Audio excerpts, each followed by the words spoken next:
You're listening to Honey, We Made a Disney Podcast. Two friends since Bob Saget was our TV dad, now guides on your nostalgic tour of Disney history, one magical film at a time. I'm Eddie Ferguson. And I'm JB Waggoner. And on today's episode, we discover animals make great musical instruments as we review Steamboat Willie and other early Mickey Mouse cartoons. So please, buckle your safety restraints and pull up on the yellow strap. It's time to open the vault. Cue that Disney-est sound effect.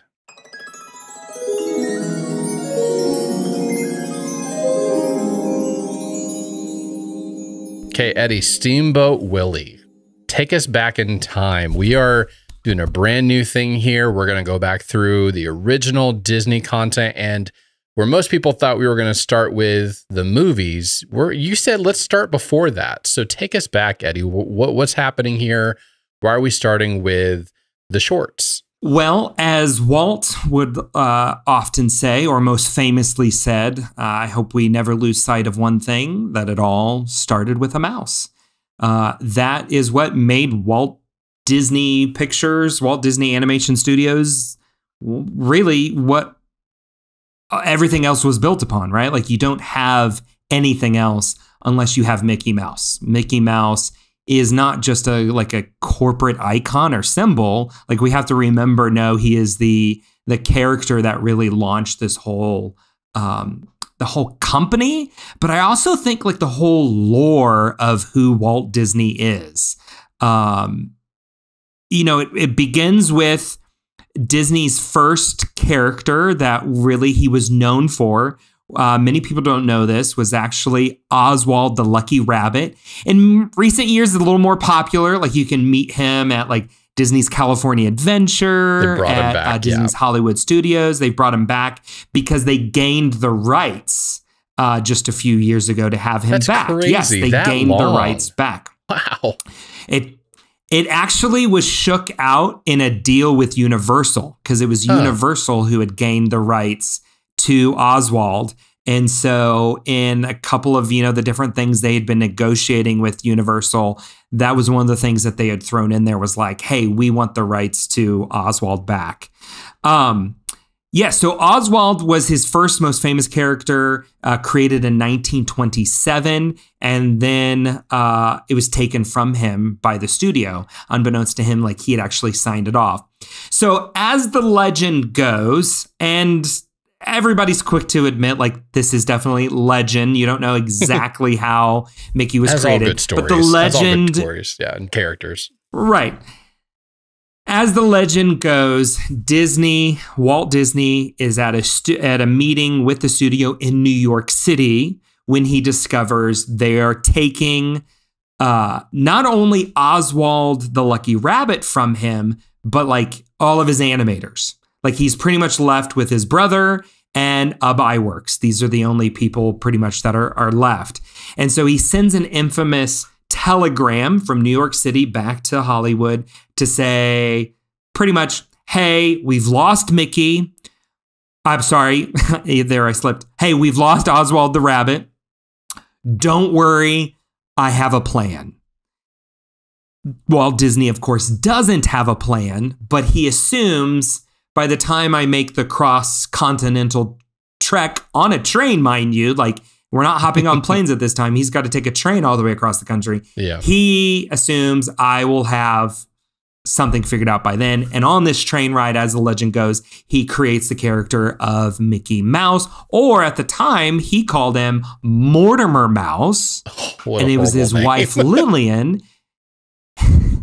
It was his wife, Lillian, who said, no, I think it needs to be more of an everyday man's type of name. Why don't you call him Mickey Mouse? Good Irish name. And bring him back to the studio. And it is actually Ub Iwerks who creates the official look and style of what Mickey Mouse comes to be known for, and is the first animator on a Mickey Mouse short. So more or less, that's the legend. There's other stories. There's like kind of even other legends of how that was created. But that is kind of the tale as it is told. And I wasn't aware of this until I was rereading. I dusted off my copy of one of my favorite books, which is Neil Gabler's biography, Walt Disney, The Triumph of the American Imagination, which is a massive, I don't know, it might be 700, 1,000 pages. This thing is sitting on my desk. But rereading through that, it was interesting that Steamboat Willie is not the first of all the shorts that were made for Mickey. Like, I just assumed this is the most iconic one. This is the original one, and it was the first one to be distributed, as far as I can tell.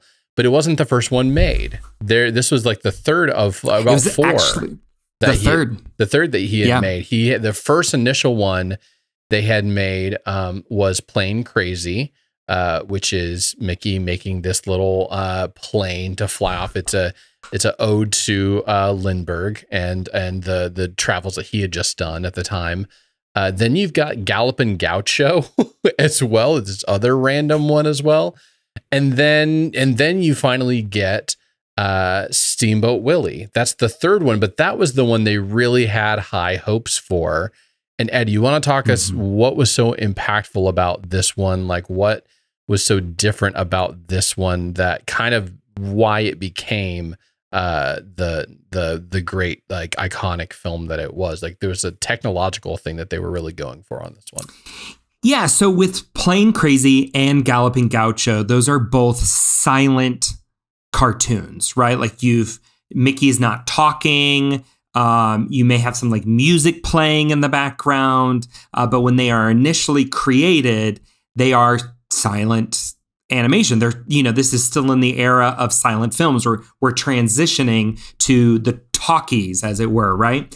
And so with Steamboat Willie, Walt does something very interesting. It's not that it's the first animated film with sound associated with it. Like, we're getting a little technical here, but it was very technical, especially for the time. Steamboat Willie was the first synchronized sound with a cartoon. And particularly that the synchronized sound is not just in the voice. That's a huge thing. Like, Mickey's talking and you see the sound actually synchronized to his mouth. That's a huge leap forward.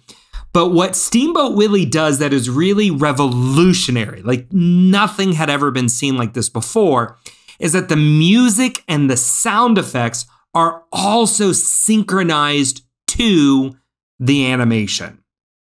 And it is mind-blowing when you watch this. Like, when you go back and you rewatch Steamboat Willie, it actually is quite incredible how well synchronized like the smokestacks on the boat are bouncing up and down to both the music and the sound effect of the smoke and everything. And that's all throughout, right? Like, we joked about the animals and stuff before, but as they're playing the music, it's actually quite well synchronized. And when you hear stories about the production, that was the, hair pulling part of all of this. That took them, it was painstaking for them to get this right because they're on the cutting edge of the technology. But it's also what just blows this up. Like, you have to go to the theaters. You have to go see Steamboat Willie. We've never seen or heard anything like this before.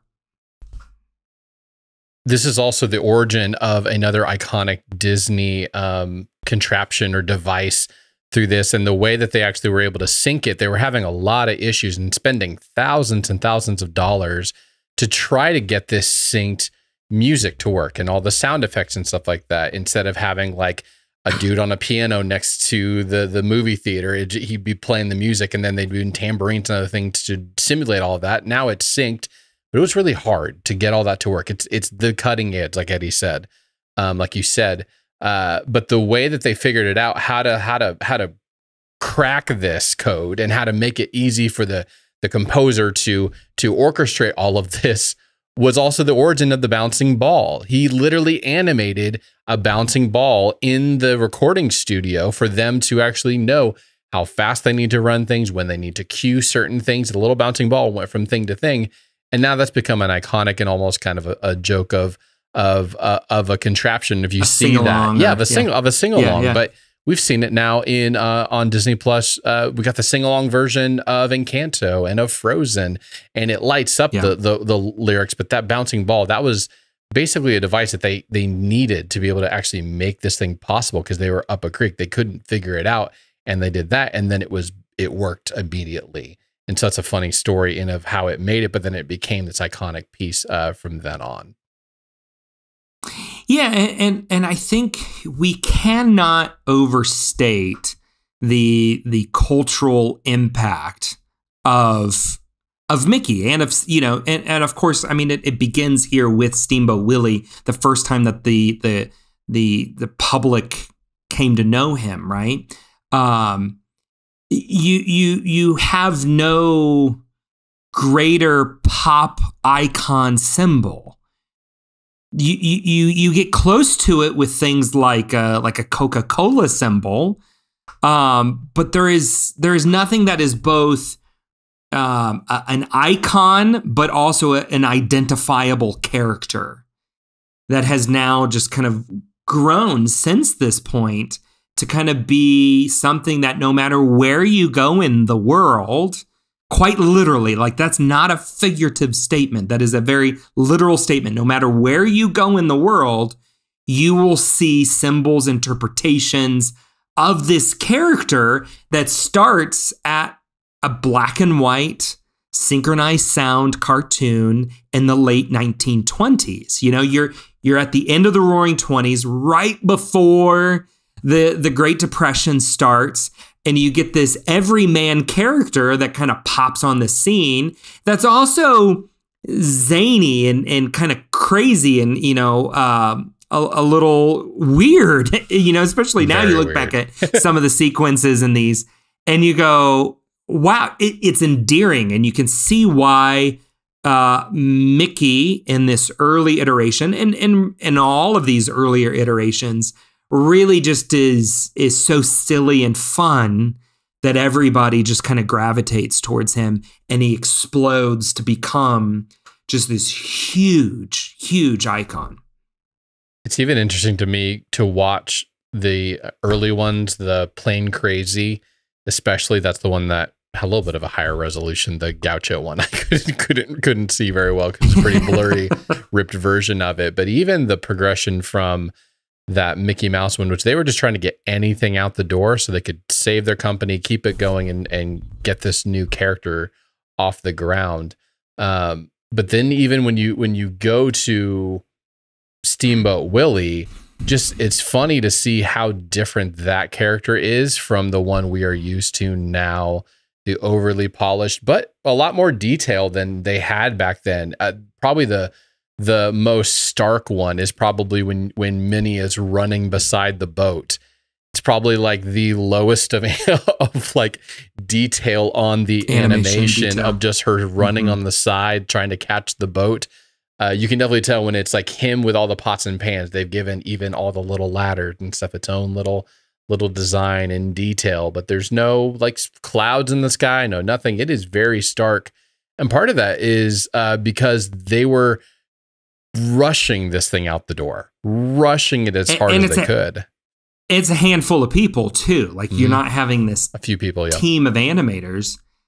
But I would even argue that those sequences here in Steamboat Willie, as rudimentary, if you want to use that term, just kind of compared to what we see now, as rudimentary as they are, they still hold, like they still compel you through the story. Like they're just still like, I love that you brought up the sequence of Minnie running alongside the river, coming, you know, trying to get in onto the boat. Very simple lines. Like there is nothing detailed whatsoever in all of that. But the movement that they communicate, and even the depth of field that they communicate throughout that whole sequence, really is still entertaining. Like it still feels action-packed. Even though it's just so simple, it's just very few lines on a piece of paper. I was actually, speaking of details, and just when I went back and watched Plain Crazy specifically, because a lot of Steamboat Willie is a setup, and then they're there for a little bit, and they're kind of making like they're playing with pots and pans or pigs or whatever, or goats. Other than the running on the side, I was actually pretty impressed when I went back and rewatched Plane Crazy, which that's on Disney Plus. You got to go to YouTube to search in Plane Crazy on YouTube. The transitions in Plane Crazy are pretty incredible, especially when you think of the time. Yeah. The most craziest one being, of course, the udders of the cow taking over the screen, but then you're suddenly lifted into the air. But there's a lot of like him opening his mouth and screaming, and then you rush through his mouth. They use a lot of all black transitions, which is also a filmmaking. It's very cinematic in the way that the POV, right? There's that whole sequence as they're flying down the street, and you've got that one person point of view, and you're almost hitting the telephone wires through all of that. Like, yeah, you're right. It's very cinematic. I think that's a good way of saying that.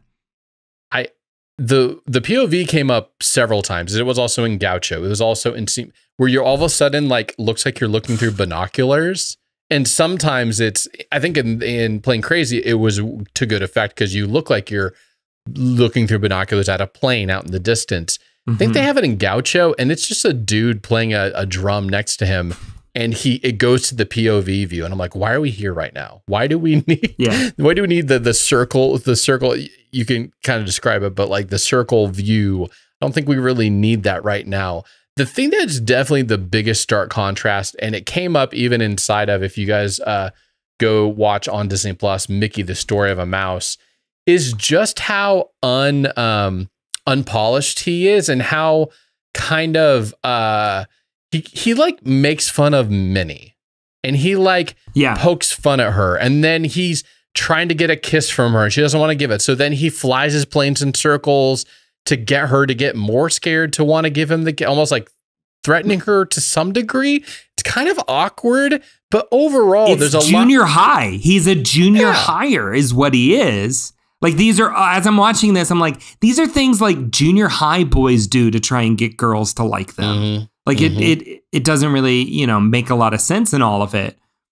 But yeah, like you get comfortable with the idea of like Mickey Mouse Clubhouse for your toddlers, or the Mickey Mouse that you would meet at the park. Yeah, like these ultra sanitized. And you go back and it's like, actually, no, like Mickey started really zany, really crazy, and a lot of fun. And I'm glad that you brought up the documentary, because I actually just rewatched it again, like right before we hopped on, because I'm like, I want to have some of these things fresh in my mind. It's definitely the company's story of Mickey. But at the same time, I feel like they do the just desserts of kind of going, here's where we stepped wrong. Here's where, he has grown to be who he is. Suing it's definitely daycares. Worth the watch. Suing daycares. Yeah. Like good on them for telling the whole story and all of that. Because that's a part of the story with Mickey, is like, he did grow to become such a huge thing, and they fought some really ugly battles against like daycares in order to keep their copyright on him, which I think is an interesting point with Steamboat Willie being released in 1928. His copyright comes due here, I want to say, in what? 2 or 3 years. It's a 100-year copyright. Yep. And they're the reasons. I remember being in college, and they had just moved the date from 75 years when the copyright expires to 100 years. They had just made that decision, and now we're right up against the deadline again. And we've already seen Winnie the Pooh. It's out there. It's ready. It's out there in the public. We've already got horror films made. Winnie the Pooh. I don't think they can push it off much longer. But and Mickey is the character that's up at the chopping block for them. Of like, we can probably start making our own Disney characters, Eddie, our own Disney merchandise. Well, I doubt it. I think Disney is going to continue. They're going to continue to defend that. And I think we're going to start seeing like a whole new level of copyright law being, litigated, because it's not like they've stopped using Steamboat Willie. Like, especially in the past 10, 15 years, you've seen a huge resurgence in the original iteration of the character of Steamboat Willie, right? That is now the symbol of Disney Animation Studios. The beginning of every movie, I want to say since, Tangled, Princess and the Frog, somewhere in there. You've seen the Steamboat Willie and the whistle and everything at the beginning of every animated film.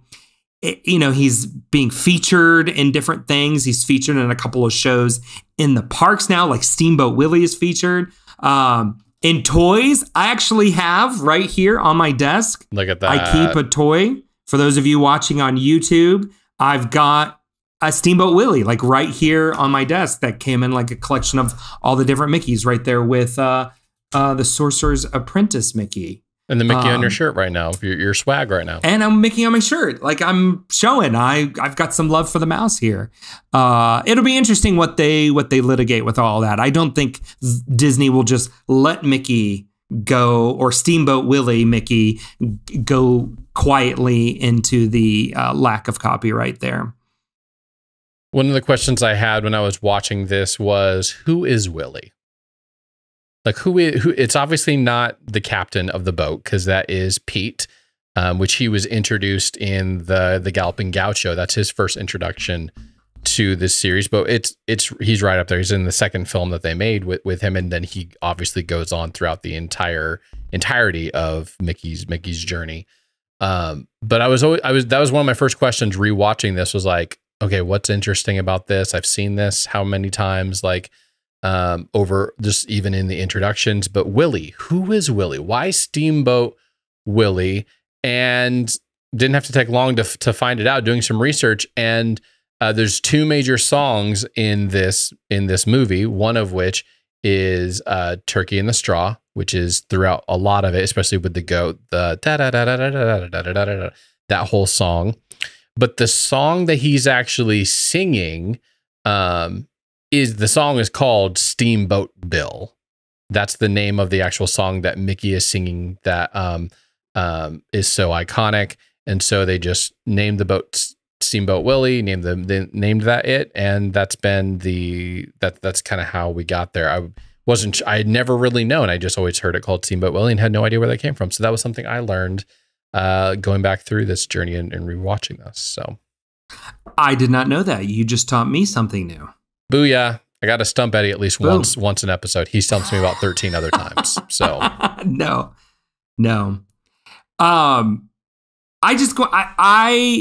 What was interesting is, so just personally speaking, I maybe had seen Steamboat Willie, like the full cartoon, somewhere along the way. I don't know. Like it was familiar to me, but not right. It was known to me, but it wasn't familiar to me, I guess is the better way to put that. And then my mom found, and I should have brought it so I could show you, the kids have a little board book that like mom found at like a Goodwill or something, or at a garage sale, that is like the frames of the cartoon that is the story. And the kids started just reading this, and I didn't realize like she had given it. She was like, here, here's a Mickey book I picked up at a garage sale or whatever. And so like my kids became obsessed. I mean, obsessed with this book. And so when it came out, like when they finally put Steamboat Willie out on Disney Plus, I was like, hey, let's sit down. Let's watch this cartoon. It has become one of my kids' favorite cartoons to watch. Like they will ask for it by name. Daddy, can we sit down and watch Steamboat Willie? Do they call it Steamboat Willie? And it's interesting because it's like name of it. Yeah. Well, I think by now, especially Lewis, a little more developed speech, he'll kind of say, straight up Steamboat Willie. Steamboat Willie. Steamboat Willie. And I gotta say, like, to me, I think that speaks volumes about this, that a cartoon from 1928 is captivating the imaginations of at least my little kids all the way now in 2023. what? Like, to me, like that's just kind of insane. That's just kind of crazy. But when you stop and you watch this, yeah, it's fun. Like, it's crazy. It is lighthearted. It is, I think, for me, well establishes the cartoon logic, the cartoon laws of physics, which in other words, like, they don't exist and you can kind of do whatever you want and play with it. Right? Like, stretch don't break, bend don't break. The cow doesn't fit into the strap, so we just feed it more straw really quickly, and then all of a sudden it'll fit. You crank the goat. Crank the goat. Yeah. Honestly, the only thing that was unsettling to me was the pig. I don't know what it was about the pig when he turns it upside down and he's playing the nipples of the pig, where I'm just like, okay, you've gone a little too far for me. I don't know what it was. I was just like, no. Then he's whirling around the cat, and then I'm laughing out loud. That one was funny, but the whirling around of the cat, that is the moment where you're just like, yes, I love this. This is absolutely fantastic. Like it is a really, for me, it holds up. Like, it is just as entertaining and fun as anything else. And I have to say, like, we were already pretty big fans of the 2013 Mickey shorts that started coming out, now known on Disney Plus as like The Wonderful World of Mickey Mouse. There's now a ride based off of that version of Mickey in both Disneyland and Disney's Hollywood Studios. Which they brought back some of the fun and some of the crazy zaniness. Not as polished. Yeah, and you are the reason that I have watched those. Because at first I didn't like them because I'm like, this is not the Mickey that I know. But you have slowly wooed me over to your side that they actually are more interesting and more fun than the Mickey that I've known for most of my life. And I will tell you this, and this is a big statement. I would dare to guess if Disney Plus would allow us to like look at the analytics, I would venture to guess we watched those Mickey Mouse shorts more than anything else on Disney Plus. Like, when we just want, hey, let's sit down as a family. We've got like 5-10 minutes or whatever. Let's just watch a couple of like Mickey Mouse cartoons. Like, we actually have a family tradition. Every Friday morning, the kids come running in and we climb on mom and dad's bed. I pull open the iPad and we sit there and we watch 4 Mickey Mouse shorts before we go have breakfast. And the reason it's 4, I'll tell you this, is because I start one and then the little button, then the little button pops out of the bottom at the end of the episode to like next episode. So Lewis has to click that button. Well, if Lewis gets to click the button, then Eileen gets to click the button, which gets us to 3 episodes. And now Asa has to click the button. So now we're up to 4 episodes. That is why we watch. He can click them now. Yeah. He's almost 2. That's crazy. Yeah. So, I mean, we watch these on a regular basis, and I heard them describe like what they were going for, but I don't think you fully understand what they were doing in these new shorts unless you know Steamboat Willie, Plain Crazy, and even the band concert first as well to be thrown in there. Is this pre-World War II? I mean, this is what you learn in the Mickey Mouse documentary that I would say is a must watch. You got to watch. Pre-World War II, you had this like crazy, zany, lighthearted, weird Mickey Mouse, right? And they recapture that in these new shorts. So much so that sadly, they just released the very last Wonderful World of Mickey Mouse. They are no longer going to be making those Mickey Mouse shorts anymore.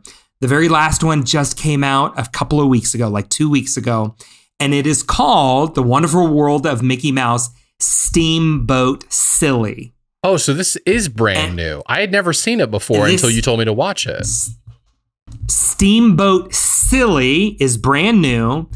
And it is the last one. And in it, they kind of give an homage to many of those early those early Mickey Mouse cartoons, specifically Steamboat Willie. And I think it's hilarious. I really love the cartoon. I love how they are in many ways like irreverent. Oh, 100%. About their own, Mickey Mouse They're character. breaking stuff. Yeah. Like, and they just, it's like, yes, that is the Mickey that everybody fell in love with at the beginning and the Mickey we never should have let go of. And good on them to like go back to that and actually like reach into the vault, pull Mickey back out and be like, no, this is truly at his heart who Mickey Mouse is. It was very fun to revisit that, to watch that one after watching all of the originals. I've got to also show you. Ooh.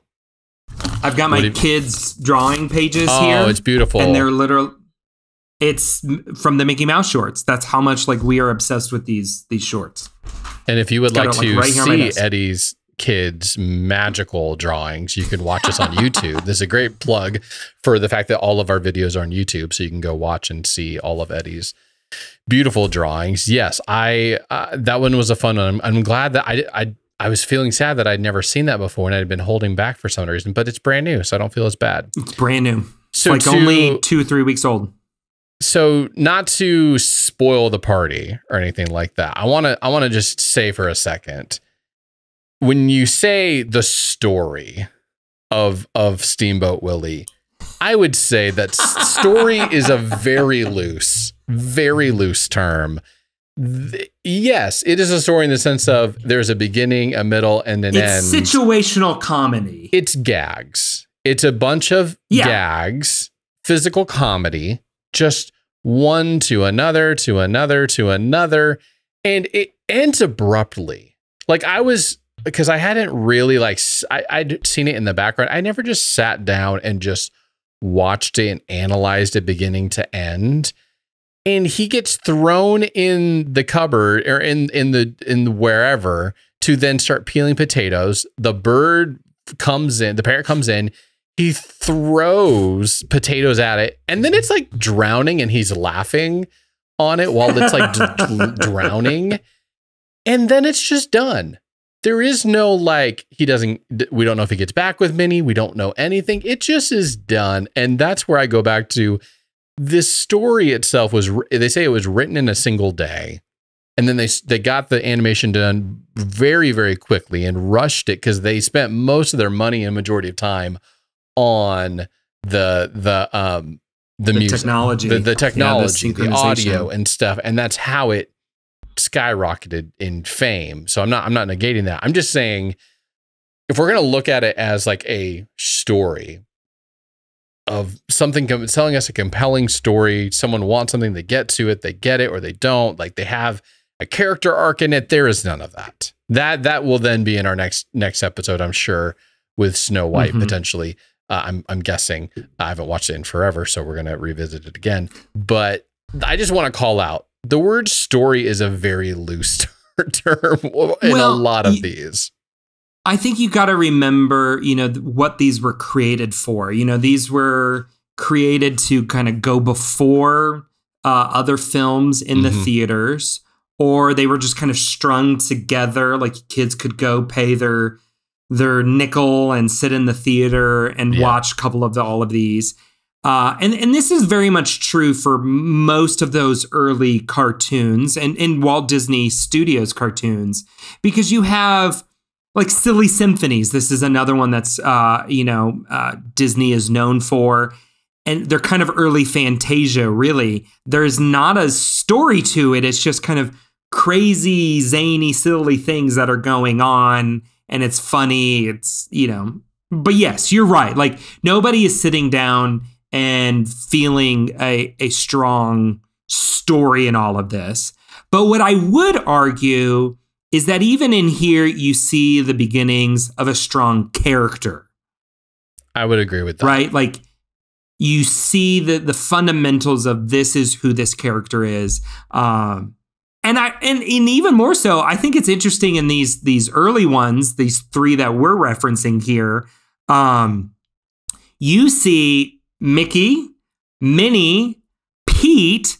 I mean, I think if you were to ask the average person, like, who was Mickey and Minnie's first friend to be featured, somebody would guess like, Pluto, Donald Duck, Goofy, not Pete. And then the next one is like Clarabelle the cow. You do have a villain though. You know, like they did at least get that right. The first film with Mickey, he's not the villain, but he's kind of antagonistic to Minnie in the film to some degree. Yeah. But by the second film, they're like, we need a recurring villain that we can root against. And they get it, and they get that right in the second one. He's kind of in this, but he's not really the source of the antagonist, the source of conflict in this. He's kind of just the adult that comes in and says, hey, you need to stop doing this and do this instead. And they're not really against each other that much. It's more so in the Galloping Gaucho, but you're right. Like we do get Pete here early on, which Pete just made his theme park debut earlier this year. Wow, he was never a walk around character. And when Disneyland redid Mickey's Toontown, they brought Pete as a walk around character. Like you can now finally meet Pete at Mickey's Toontown at Disneyland. Is he there for Villain Night or whatever that is? What's that night at Disneyland? No, he's just there. Okay. Yeah. Yeah, he's just there. He's just a part of it all. So yeah, I think that's all very, very interesting. One quick side note, we will see Mickey again here soon.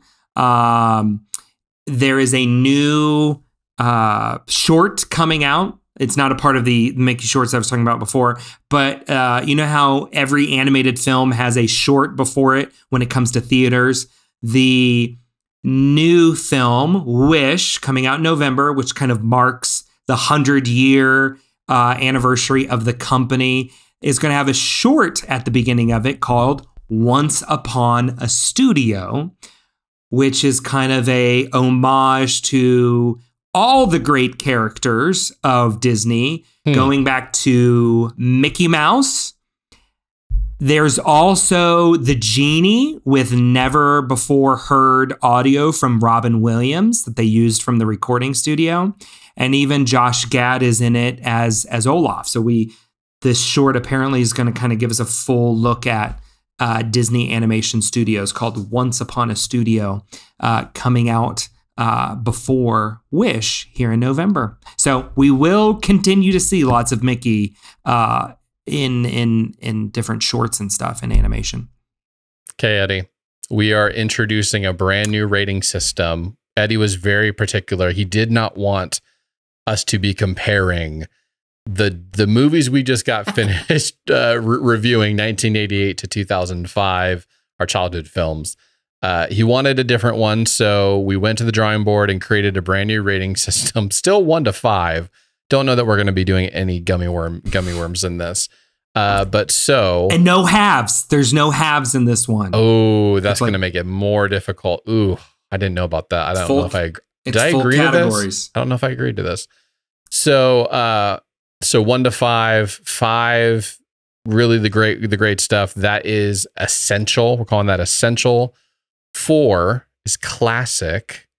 3 is entertaining. 2, interesting. And 1, this is our favorite, back in the vault. Just shove it back in the vault. So that's what we're going to be our rating system for all the movies we're doing from 1988 to 1987, 86. I don't think there was anything in 87.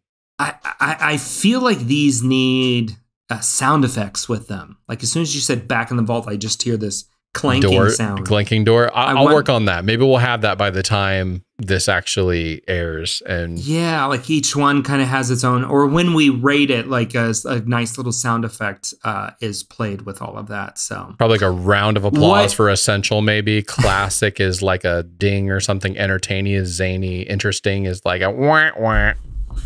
We'll see. We'll see. Maybe I'll make all these with my mouth. Just like wah, wah. Please. Yes. Now that you've said it out loud, that has to happen. Okay. So I say we are just rating like Steamboat Willie. That's fine. Since that is the first iteration released of Mickey Mouse. So JB, what is your rating of Steamboat Willie? Well, it's really a question of whether it's a 5 or a 4, because there's no way that you can underrank this. Like that you just can't. And I keep trying to figure out if the story part of it is a detractor from this, but it's hard to not say this isn't essential Disney films. We're heavy nostalgia here, and it's the iconic moment that is played before every Disney animated film now. So I'm just going to have to stick with 5 essential for this one. You know what? This is going to surprise you a little bit. Oh my gosh. But I'm also going to go with essential. I threw you there for just a second. You threw me for a loop. I was like, there's no way he doesn't call this essential. There's no way. This is essential. Honestly, I don't think you have a more, especially nowadays, with it being the, what would you call that? The bumper, the logo. Yeah. Before every Disney animated film. Sonic I don't think branding. you have a Eddie, it's Sonic branding. This is I've learned that this whistle, being at Ramsey. I don't even want to attempt the whistle because it is so clear and so iconic. I'll let you just. Well, it's in our intro now, so like you know it. Steamboat Bill song is what I'm going to call it. Yes. I'm not going to call it Steamboat Will. I'm going to call it Steamboat Bill because now I know it came from that 1911 song. There's nothing. I don't know if there's another piece of animation that is as iconic, or probably better stated, more influential. There are others that you can bring up and you can talk about it, but I think at the end of the day, if you were to say what is the most influential piece of animation in film history, I think you have to go with Steamboat Willie. I think you just have to. Like it introduces the most iconic animated character of all time in Mickey Mouse. It introduces synchronized sound, right? And arguably, I don't think it's arguably, it does. It launches the most influential animation studio of all time. I think I just gave you 3 solid reasons. Steamboat Willie is the most influential piece of animation in film history. Somewhere, Luxo is like, hold my beer. And it's going to try to make a case, but not today. It's not going to be I'm not going to be making that case. I think there's a case to be made. I think you're totally right, but it's on the heels of that. Like it's always gonna, it's just gonna be a little bit. So here's what I'm gonna say to all of our listeners. I think I'm gonna go a little bit different order than I had originally thought. But I think I would say start with Mickey, the Story of a Mouse documentary. Go watch that. If you've not seen this is actually a really good little documentary. I like the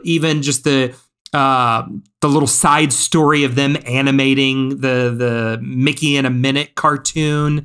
It's just kind of fun to see not just the story and influence of Mickey, but also the mechanics of pencil drawn, ink and paint, animation, how all that happened. Start there, watch that. Then go watch Steamboat Willie, and then go watch Wonderful World of Mickey Mouse, Steamboat Silly, just to kind of bookend that experience a little bit. That is your watching homework this week.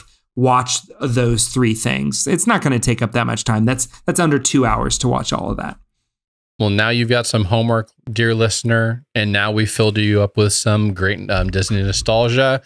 So to end this, we're going to kind of end with a little bit of some Disney news, some recent things happening for the House of Mouse, and specifically when it comes to entertainment, films, streaming, that kind of stuff. First off, Eddie, Ahsoka just launched this past week. As people are listening to this right now, there's 3 episodes out now that they have to watch. What has been your first reactions to the series? Don't want to put any words in your mouth. Just go for it. What are you feeling right now as a Star Wars fan? My first is I feel like I missed out on Star Wars Rebels. There's obviously like I've not watched Star Wars Rebels, the cartoon series. And so I'm feeling it a lot as I watch this. There's just kind of elements where there's pieces that I'm missing. Yeah, I mean, I've only watched 2 episodes, so this is still new. I'm gonna hold my full review, but so far, I would say it hasn't grabbed me like the first couple episodes of like Andor or Mandalorian did.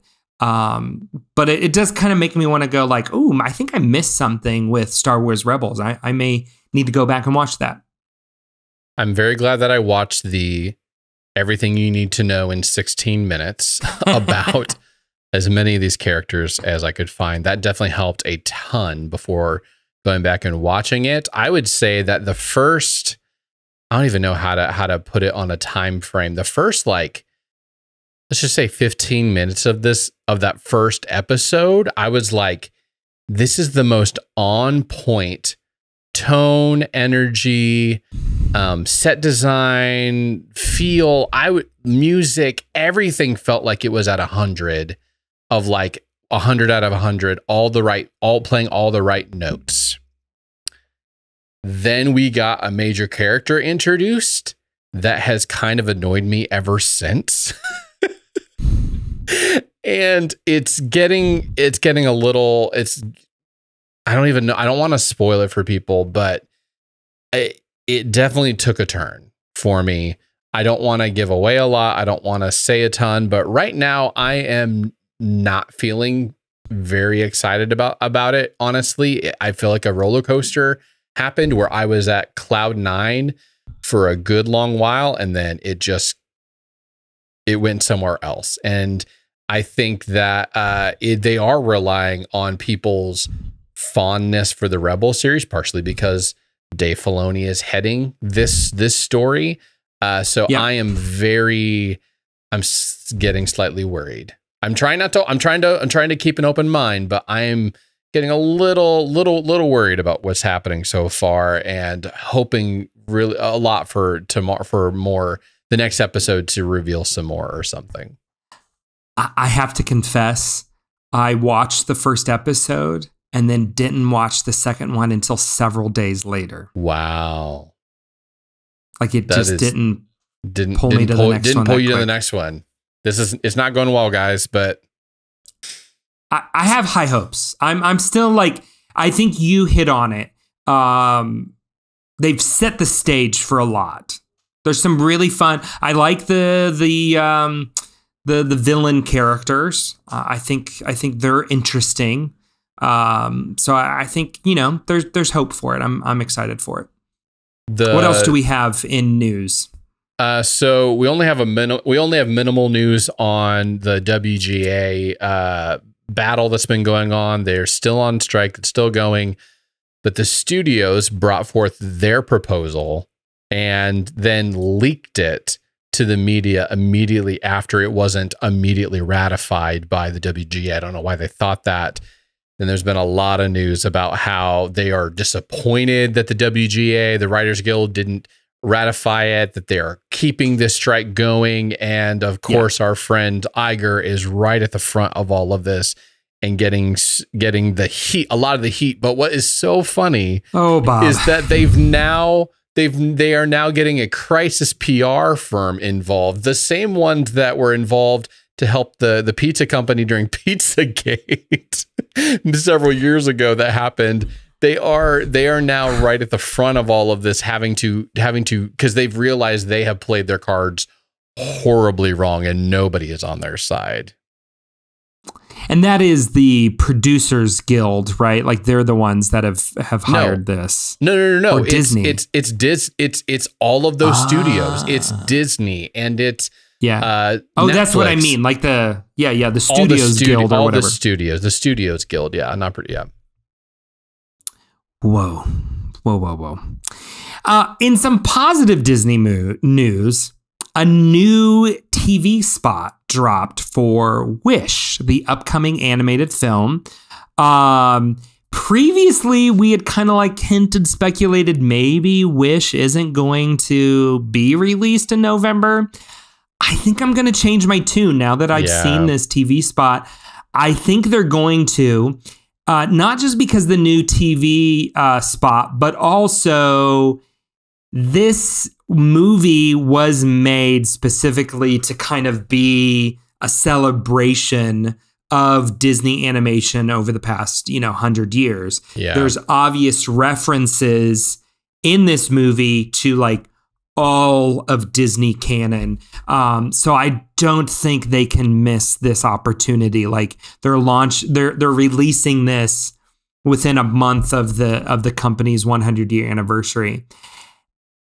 That being said, this TV short, I mean, it's like 30 seconds, but man, does it look good. And I was like immediately pulled in and interested going, this looks really fun and interesting. I mean, you got me with a talking goat, that automatically gets me a little intrigued. But I'm like, okay, this looks like some classic Disney animation. And I'm really excited to see what this is. Well, I know what I'm getting Eddie for his birthday or Christmas is a talking goat. Had no idea you were that enthused about it. It is the bright spot of Disney right now. A lot of good publicity and just like vibes coming out of that film, and the reviews so far of people who can't say everything but are saying good things. But when you mentioned earlier in this podcast that it's very pointed to and the 100, the Disney 100, that made me change my tune as well. I was like, yeah, this thing almost has to come out this year, even though that the studios and Dune is one of the first films that actually pushed their release date. First big film to push their release date to 2024 because of not having actors to promote the film. But of any of them to come out, I think this is gonna be it. And I think, so I don't know about you, but this weekend was $4 movie theater tickets here in the States, at least. It was amazing. It was awesome. And it was a packed theater, packed everything this weekend for all the people rushing. We saw all the people coming for Barbie and Oppenheimer. And I think that there's only so many animated films out there. They're going to have to release this one this year. So I would also agree. $4 movies. That's fun. Eddie, you didn't hear about this? It was the best thing ever. It was so good. It was great. I went and saw Teenage Mutant Ninja Turtles. Got to see it. I want to see that. Confirmed that probably not going to take my 6-year-old son to go see it, but it was a lot of fun. So, yeah, I almost took Lewis to go see it, and I read a couple of reviews. And I'm like, maybe not, but I'll hold off. Yeah, but Wish. I hope we can go take the whole family maybe and see Wish. But before we go, Eddie, I hope you and the family have a good week. I hope so as well. We are still riding the Star Wars themed birthday party wave, and I have now begun to introduce Lewis to the prequels. He knew the originals quite well. And so just today we watched them in bites, little bits. So we just watched the first 30 minutes of Attack of the Clones. So please be praying for me as I navigate the awkward love scenes between Anakin and Padme, and the bad mullet on Obi-Wan Kenobi. And we're still working on how to say Obi-Wan Kenobi. He can't fully get it out. It's Obi-Kano, Obi-Wan Kano, just every version of it comes out, but it's not right there. So that's what the week ahead looks like for me. That's adorable. And with that, you've got your weekly dose of Disney nostalgia. Be sure to subscribe to Honey, We Made a Disney Podcast wherever you listen to your other favorite podcast, and give us a look on YouTube as well. And while you're there, please like or leave a 5-star review and share it with your best friend.